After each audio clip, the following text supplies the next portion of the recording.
how to fix link another card to PayPal. Here's what you have to do. Sign into your PayPal account and then you want to click on wallet. Once you have gone to your PayPal wallet, you will find your linked debit card and just click on it. So that's what I'm going to do.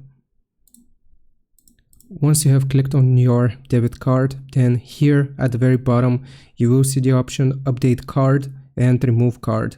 Now the first thing that I suggest doing is clicking on update card and then checking all of the details.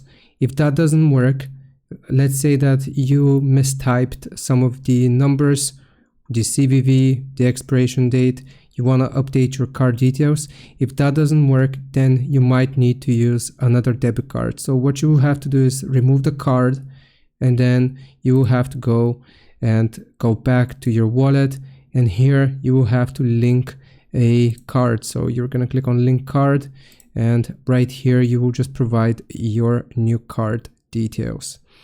I hope this helps. Leave a like and sub. I'll see you next time.